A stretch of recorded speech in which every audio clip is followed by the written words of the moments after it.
Okay, what I'd like to do now is continue on from yesterday and get into what happens when we have multiple givens instead of just one given like we had before. How do we treat that? Well, there are a number of things we need to do.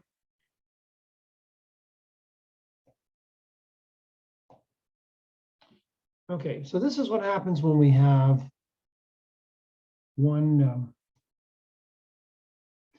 given. Basically, we put the given on the left, we put the calculator on the right, and the first step is to convert the given to moles. Then we do the mole ratio from the balanced equation. Then we convert the moles to the calculated, okay, whatever those units are, whether it's grams, number of molecules, whatever. Excuse me. However, if you have multiple reactants, things get much different because we have to figure out one of those reactants is going to limit the amount of product you produce. Okay, so let me give you a kind of a real life deal. Okay, say we have a pile of 10 bicycle tires, 4 handlebars, 3 frames, and 6 seats. How many bicycles can we get out of this? So basically, these would be the reactants. And that would be product.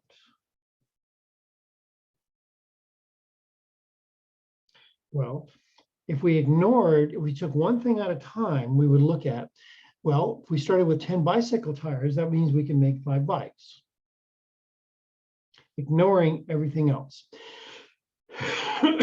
If we have 4 handlebars, we can make 4 bikes. If we had 3 frames, we can make 3 bikes. If we had 6 seats, we can make 6 bikes.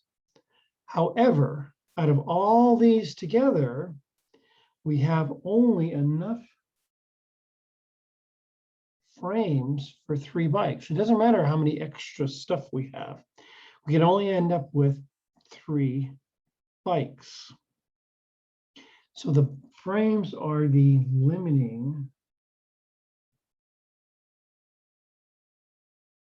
reactants. It limits the number of bicycles. It limits the products. So we can put together 3 bikes. It doesn't matter how many tires we have or handlebars or seats. We only have enough frames for 3 bikes. Now, everyone in this class could have come up with that. Oh, three bicycles. Because in your mind, it's very concrete. However, this exact example can be extended to chemistry. Okay, so let's look at this problem here. I already told you it's going to be a limiting reactant problem. Okay, so this is it. Okay, we have methane is fully combusted to water and carbon dioxide. Write the balanced equation. So first thing we need to do is write the equation. So we have methane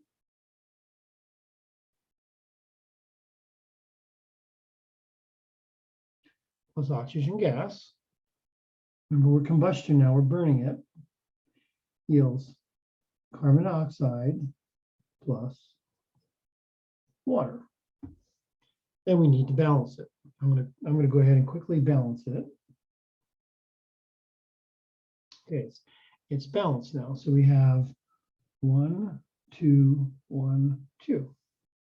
All right, so we're starting with 15 grams of methane, 15 grams of oxygen gas. How much water can be formed? Now, this is the same thing as the bicycles. We have handlebars, frames, tires, etc.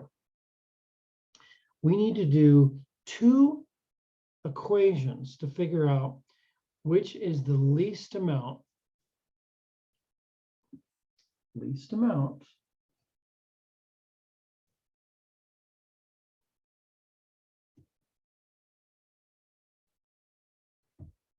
of product.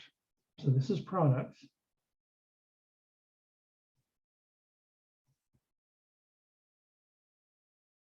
This is reactants.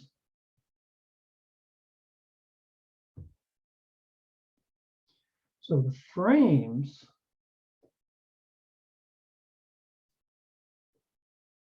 are the limiting factor in this pile of bicycle parts where we can complete full bicycles. So we have to do the same kinds of calculations with chemistry down here. Okay, so let's take and ignore now up here. When I was going through this, I said ignore everything else. I said we're just looking at these individually. Individually, if we have 10 bicycle tires, we can make 5 bikes, regardless of all that other stuff. If we have 3 frames, you can only make 3 bicycles, regardless of everything else. So you're going to do the same thing in this situation. Okay, so we're going to start with 15 grams of methane first. Then we're going to go to 15 grams of oxygen gas secondly, and see how much water is made. So the first thing is we're going to start with 15 grams. That's of methane. Okay, and methane is going to be 1201 for carbon. Hydrogens, we have 4 of them at 101 a piece, so that's 404. So we're looking at 1605 grams per mole.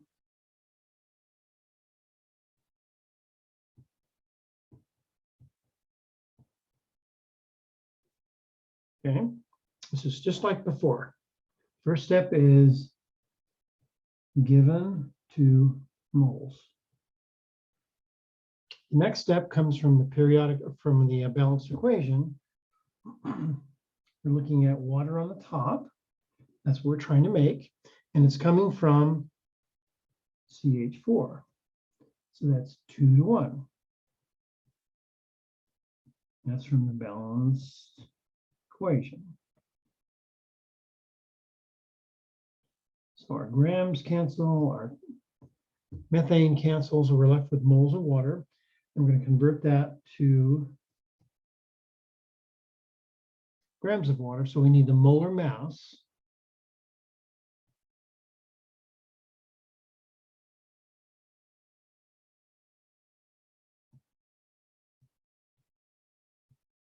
Of water. So oxygen is 16. Hydrogen is 101 apiece, so that's 202. So that's 1802 grams per mole.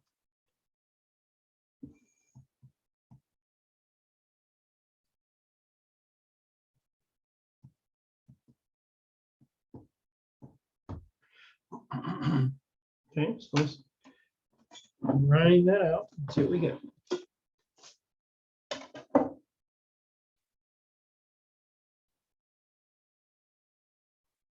So that's 15 times 2 times 1802 divided by, excuse me, 1605.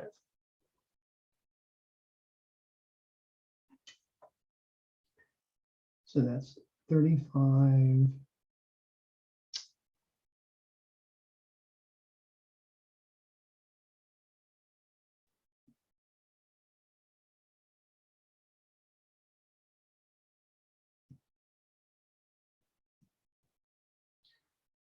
Now we have 4 sig figs, 4 sig figs, 4 sig figs. So our answer is going to be 4 sig figs.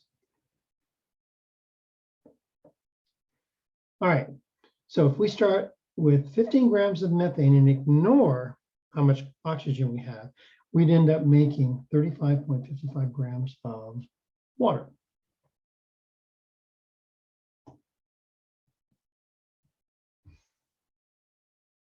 Okay, what if we just started with 15 grams of just oxygen gas? How much will we make? Okay, so I'm going to erase this to give myself some room.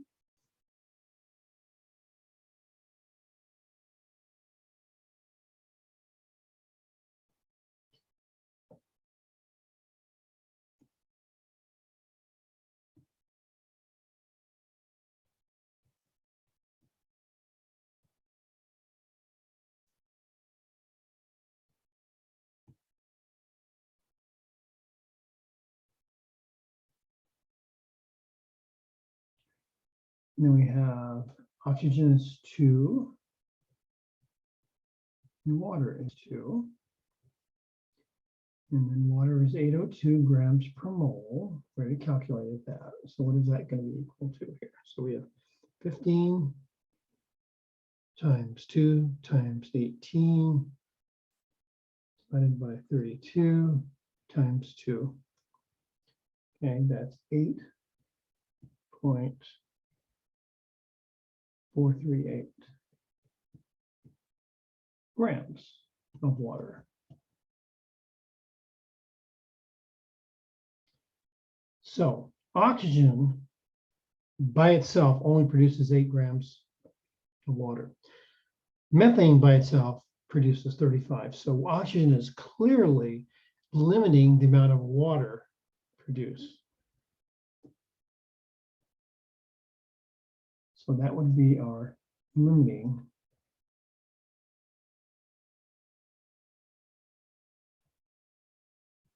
reactant or reagent. Okay, that means we're going to have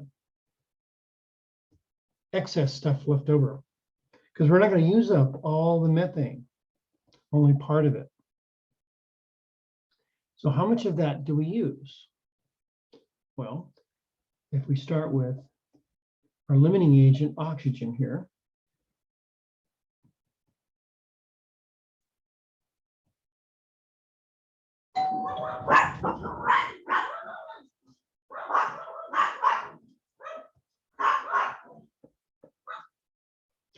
I'm looking at oxygen on the bottom, methane on top, because we want to figure out how much methane we're going to use when we use up all the oxygen.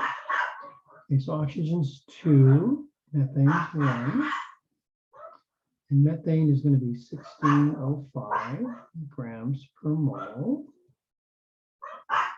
And what is that going to be equal to? Well, let's see here, 15 times 1605 divided by 32 divided by 2 is 3.762.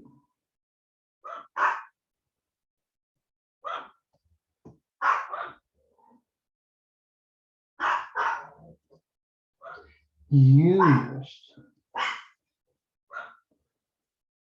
But we have 15. So how much is left over? Well, so we started with 15.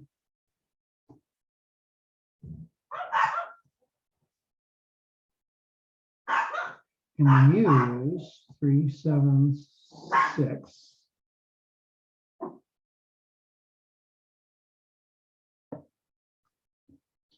So we're looking at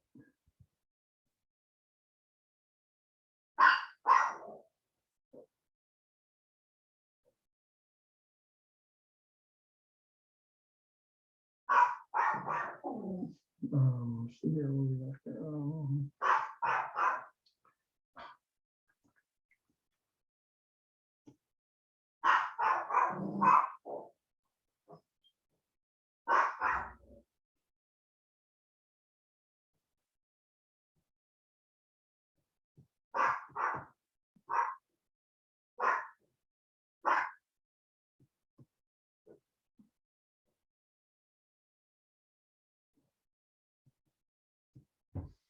So we have 11.24 grams left over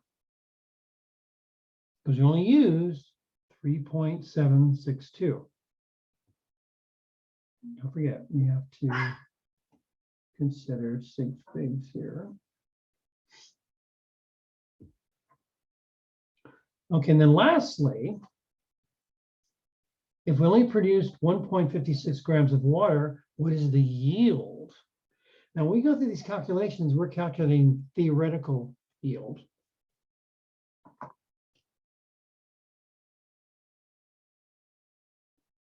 So this is our theoretical yield. And you never achieve theoretical yield, never. 99.9999999% of the time, you do not achieve theoretical yield. You achieve something less than that. So what is the percent yield? Okay. To do that, we're going to take 1.56 grams of the 8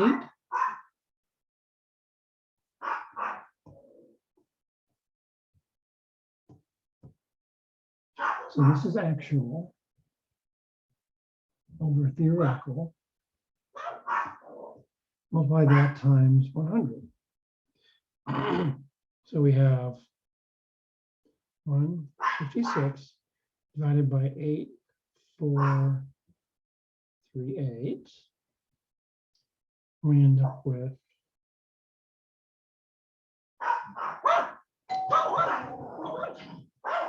18.5% yield.